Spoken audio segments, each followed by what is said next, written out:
F.O.2 Kapatan, F.O.2 Las 12,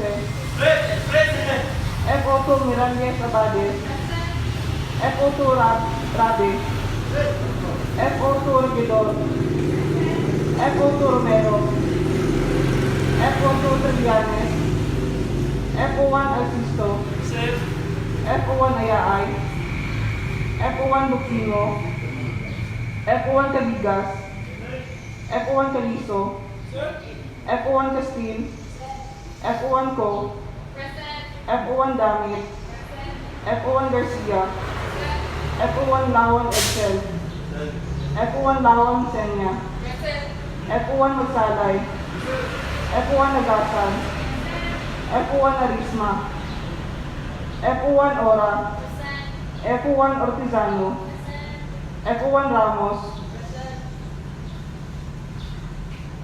F.O.1 Silaya, F.O.1 T, F.O.1 Telestrante, F.O.1 Ubalde, Engineer Baang, Engineer Delirita.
To our Assistant Regional Director for Administration, FAR Senior Superintendent Franklin Oretonil, sir. To our Regional Chief of Staff, Senior Superintendent Alan A. Cabot, sir. To other key officers, ma'am, sir, non-commissioned officers, non-uniformed personnel, my fellow public servants, a pleasant morning to all of us. Welcome to the Bureau for Protection, Regional Office 10, Traditional Mandi Flag Raising Ceremony. We are your hosts from the FAR Safety Enforcement Division, headed by our Chief, FAR Chief Inspector Emmanuel C. Ragpala. And now, the ceremony begins. Minuto. Mando. Palagay. Mando.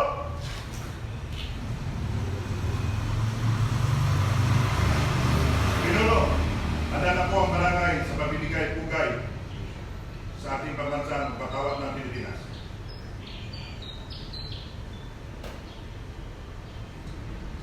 Palagay. Anis Kupya. Ha. Minuto. Anis Kupya. Ha. In the name of the Father, and of the Son, and of the Holy Spirit. Amen. Almighty Father, as we gather on this Monday, we humbly seek your guidance and strength. Bless our endeavors in serving our community. Grant us courage in the face of challenges, wisdom in our decisions, and compassion in our actions. May our efforts today be marked by unity, cooperation, and dedication to our mission of safeguarding life and property. Illuminate our path with your light so that we may fulfill our duties with honor and integrity. In your boundless mercy, watch over us and all those we serve. Amen. In the name of the Father, and of the Son, and of the Holy Spirit. Amen. Minuto. Balik Kupya. No. Palagay. Balik Kupya.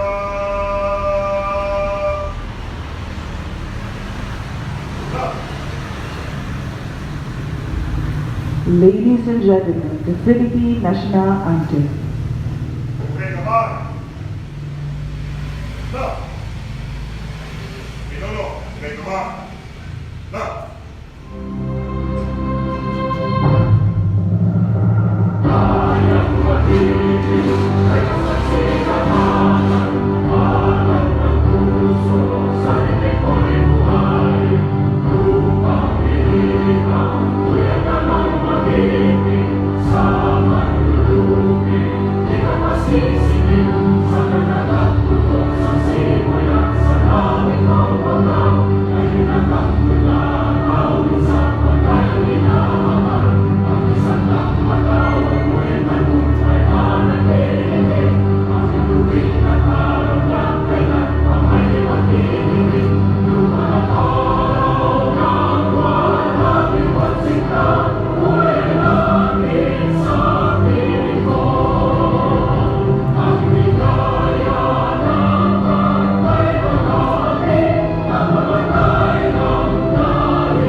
Let us all recite the panunumpa sa watawat ng Pilipinas, panunumpa ng Lingkod Bayan, Forefathers Creed, BFP Vision, and BFP Mission. Manakay! Taas ka ng kamay! Ha! Pinuno, taas ka ng kamay. Ha! Panunumpa sa watawat ng Pilipinas. Ako ay Pilipino, taos-pusong nanunumpa sa watawat ng Pilipinas at sa bansang kanyang sinasagisag na may dangal, katarungan at kalayaan na pinakikilos ng sambayanang makadiyos, makakalikasan, makatao at makabansa. Panunumpa ng Lingkod Bayan. Ako ay isang Lingkod Bayan. Pangangalagaan ko ang liwanag ipinagkaloob ng mamamayan. Maglilingkod ako ng may malasakit, katapatan at kausayan na walang kinikiling. Magiging mabuting halimbawa ko at magbibigay ng pag-asa at inspirasyon sa aking kapwa Lingkod Bayan. Lilinangin ko ang aking sarili kakayahan upang sa lahat ng panahon ay mapaglingkuran ko ng buong kausayan ang sambayanan. Hindi ako makikibahagi sa mga katiwalian sa pamahalaan. Pipigilan at isisiwalat ko ito sa pamamagitan ng tama at angkop na pamamaraan. Isasabuhay ko ang isang Lingkod Bayang makadiyos, makatao, makakalikasan at makabansa. Tutugon ako sa mga hamon ng makabagong panahon tungo sa adhikain ng matatag, maginhawa at panatag na buhay. Sa mga tungkulin at hangarin ito, kasihanawan ako ng may kapal. Pinuno, ha!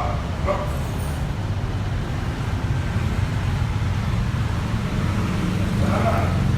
Manakay! Firefighters Creed. I believe in the Almighty God, the architect of the universe and the creator of the firefighters. I will faithfully love and obey Him. Ask for His enlightening guidance in the performance of our sworn duties and responsibilities, and to set good example. I believe that respect for authority is a duty. I will defend the Constitution, respect the laws of the land, obey the rules and regulations, follow legal orders and this code. I commit myself to love, respect, and serve without reservation. I believe in the sanctity of marriage and the wholesome family life. I shall live a simple and modest life. I believe in the wisdom of honesty, trustworthiness, and truthfulness at all times. My prime duty is to protect and save lives, properties, and conserve the environment. So help me God. BFP Vision. A modern forest service fully capable of ensuring a forest-safe nation by 2034. BFP Mission. We commit to prevent and suppress destructive fires, investigate its causes, enforce fire code and other related laws, respond to man-made and natural disasters and other emergencies. At this moment, it is my honor to introduce to you our Troop Information and Education speaker. Our speaker began her distinguished career in public safety by entering the Philippine National Police Academy as a cadet in 2001, graduating in 2005 with a Bachelor of Science in Public Safety and starting her journey as fire inspector. She furthered her education by earning a Master of Business Administration from the Adventist University of the Philippines. With 24 years of dedicated service, she has held significant positions, including Station Commander and Chief, the Admin Section at Cagayan de Oro Fire District, Municipal Fire Marshal in Opol and Alubid Fire Stations, Chief of the Finance Management Division at BFP Regional Office 10, and notably, the first female provincial fire marshal in the province of Bukidnon and the entire region. Throughout her career, she has participated in various training programs, continuously enhancing her skills and knowledge. Currently, she serves as the Chief of the Administration Division at BFP Regional Office 10. Beyond her professional accomplishments, she is a strong, loving wife and mother to her children. Please join me in welcoming Fire Superintendent Rapunzel Forcadillo Anito. Ma'am, a hand of applause, please.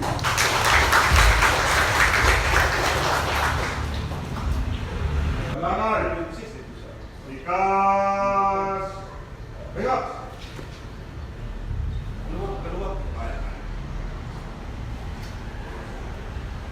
Kaluwag.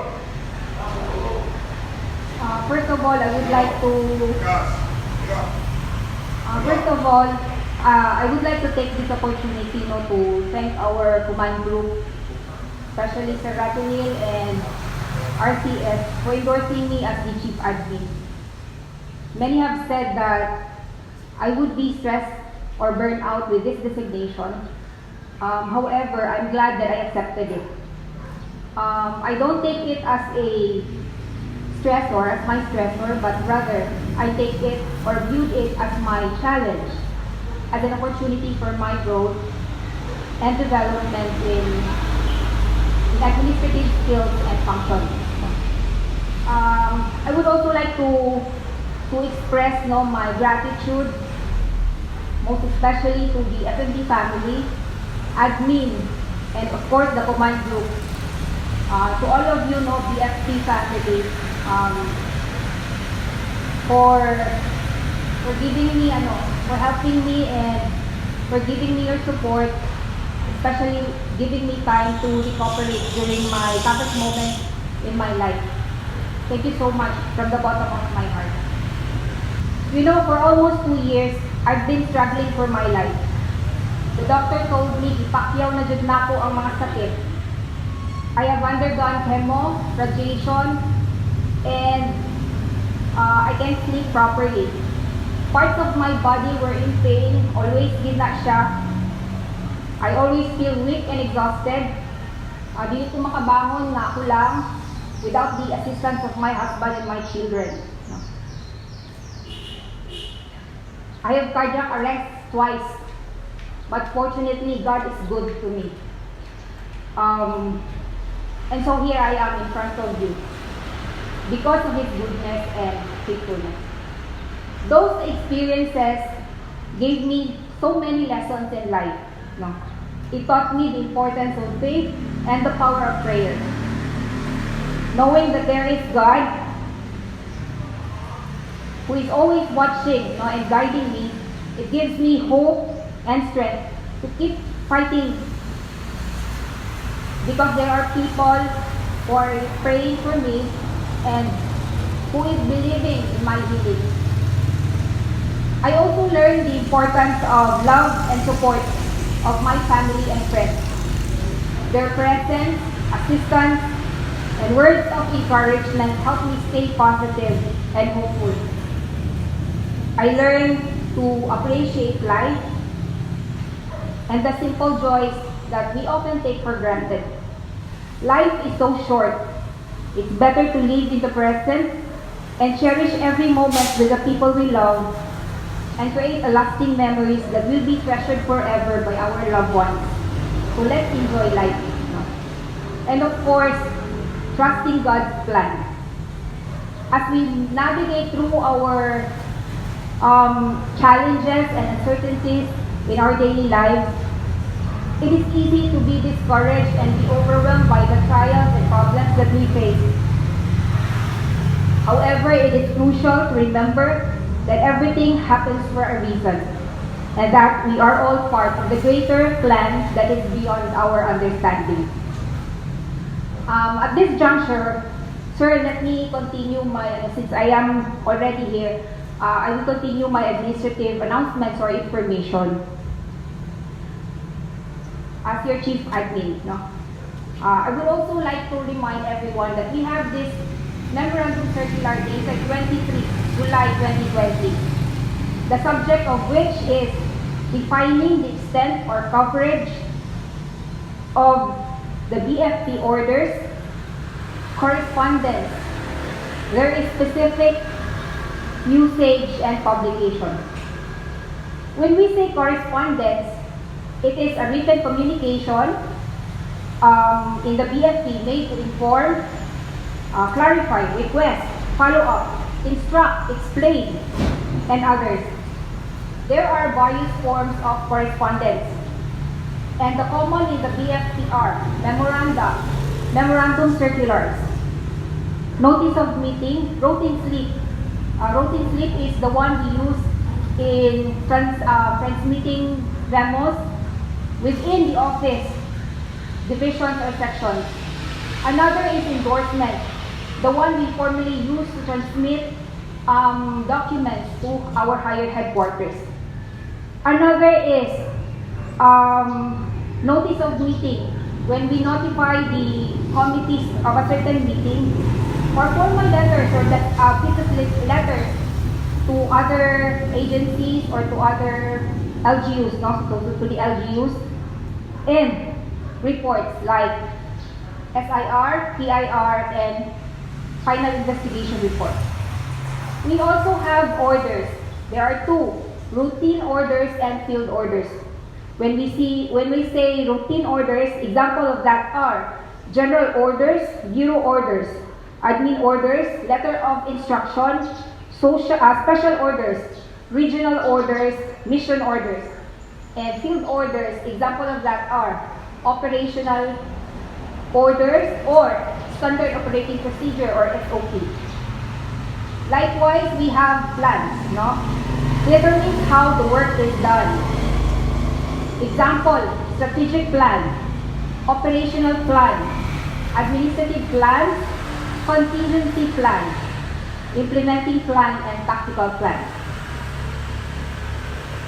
Moreover, these correspondence are classified into the level of security given prior to its publication. There are four: top secret, secret, confidential, and restricted. When we say top secret information, it requires highest degree of protection. For example, those documents that may lead to the compromise of BFP safety and security plans, no? Intelligence and operations. So let's proceed to confidential, which is common to all the BFP. Confidential are information, materials, whose unauthorized disclosure of which may not endanger national security, but would be prejudicial to the interest and prestige of the nation or any government activity, or would cause administrative embarrassment or unwanted injury to an individual, or be of advantage to a foreign nation. Example, no? BFP radio frequency and call sign. Documents that contain the following information concerning personnel movement and individual travel. BFP maps, charts, photographs, the details of which not warrant secret. Matters on investigation and documents of a personnel and disciplinary nature, the knowledge of which is desirable to safeguard for administrative reasons. Cases of extreme breaches of discipline, identification of personnel being investigated for misconduct, anomaly or fraud prior to filing of appropriate court charge. Roster of BFP personnel and plans of expenditures related to plans and programs. Why I include this matter, no, to this Monday flag raising? Because I want to address a concern that I have noticed in our region. Sharing or leaking immature, inappropriate, and confidential information in the social media or chat groups, which may not only jeopardize or damage our agency's reputation, but also undermine the hard work and dedication that we all put in our jobs. It is crucial to remember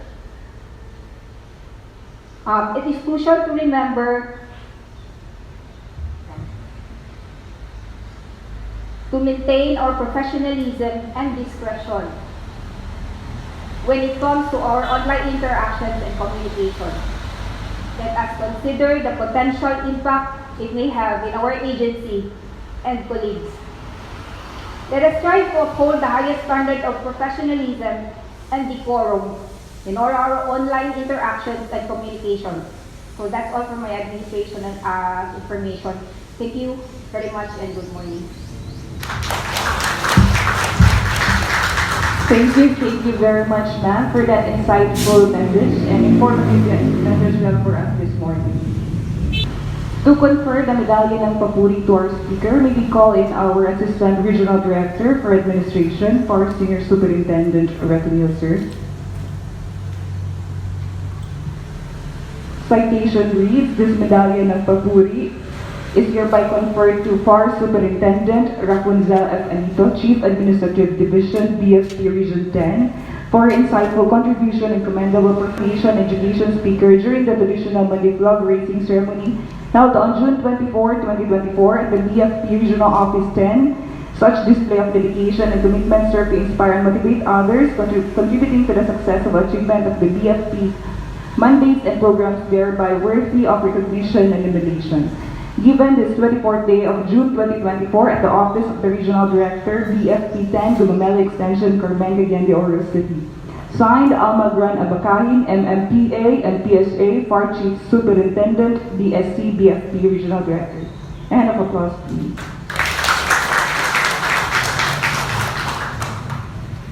To our Assistant Regional Director for Administration, Senior Superintendent Rapunzel Sir, other key officers, mayang buntag sa tanan. Gamay lang, no, being the regional chairman of the Uniform Committee, siguro we will start again to our routine, no, kanang daily uniforms nato. We have to observe again to kuan katong ibalik na nato itong naanda nato na uniform that Monday and Friday Luwa A, and Tuesday and Thursday Type C, and Wednesday balik ta sa ato ang DRU uniform para po mapusla nato ang ato ang kuan DRU, although we are not really kanang kuan obliged to wear those uniform considering that naata sa opisina, no, but naamantay standing nimo anak, no, maybe starting this week balik na ta sa ato ang. And for every TTS, if we have those kanang athletics, maybe magdala lang punta og kuan kanang pagkahapon na. But dili yun, kaya sometimes as I observe, bisag buntag pa during TTS nag athletic uniform na, no. Unya walay activity, bisan na lang og magsumba or manilhig sa gawas, no. Relaxing na kayo, no. So we have to observe the proper decorum in wearing of uniform, no, because we are at the regional office and during oversight mao na ang amo ang kuan yun kanang required sa lower units to wear proper uniform, but in the regional headquarters wala ka mag-observe properly, no. So the athletics uniform should only be wear in the afternoon of Tuesday and Thursday, provided we have the athletic activities like Zumba or other sports. That's all. Thank you. Thank you very much, sir, for the wisdom and guidance. Now, we call in our Assistant Regional Director for Administration, for Senior Superintendent Franklin Rapunzel, sir.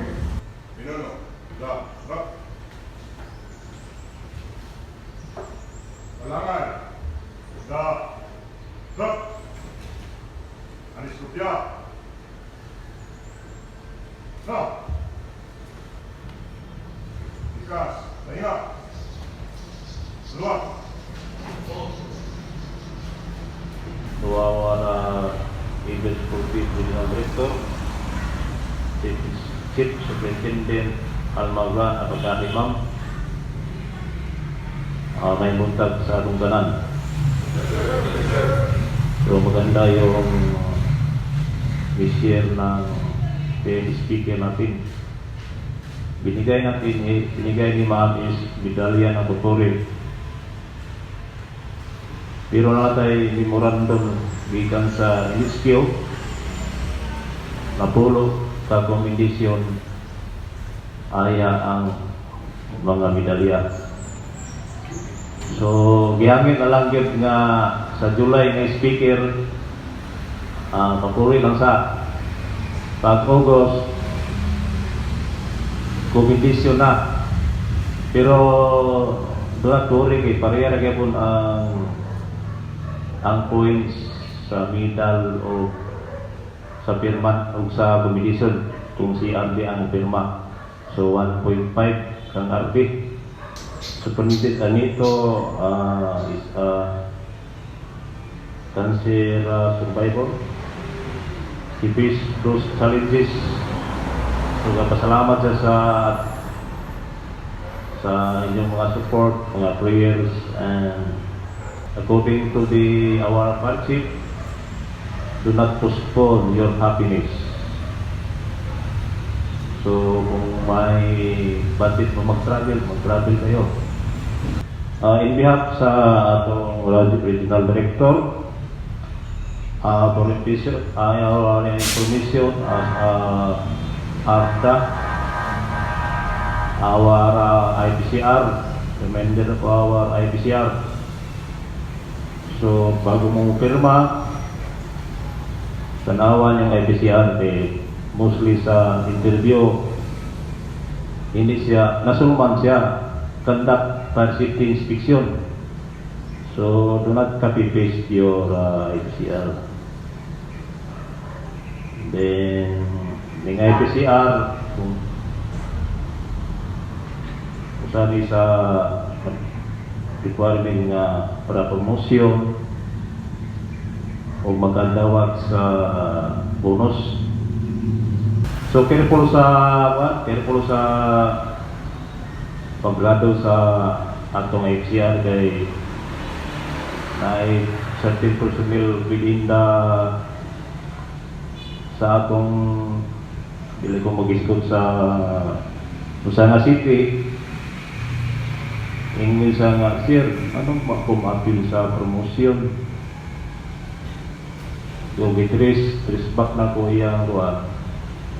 Bagsak ka sa IPCR. Sa tagkan na kayo magpuan, sir, tagkan na kayo ako mga junior. Nagbertikan ako. So, careful sa atong pag-rating sa atong IPCR. Then sa Addis Cup is fast approaching kasi in charge sa Addis Cup kung nakay budget. For those kay ingon ni ma'am mga July 3rd week kaya baka na. First Addis Cup ni Ma'am Alma Agana Bagay. And then, Ukma is the tree planting.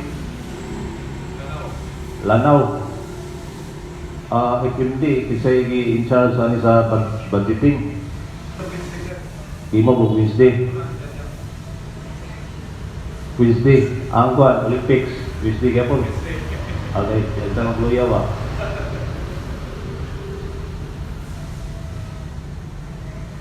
Kay Nalimtan. So far, kato lang sa salamat sa atong speaker o sa atong troop commander imported from Palingasag Fire Station. That's all, good morning. Thank you very much for your insights and updates, sir.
That concludes our Monday flag raising ceremony. This has been your host, Fire Officer 2 Melvin Balsarza Butat. Thank you, and let us all have a safe and productive week ahead.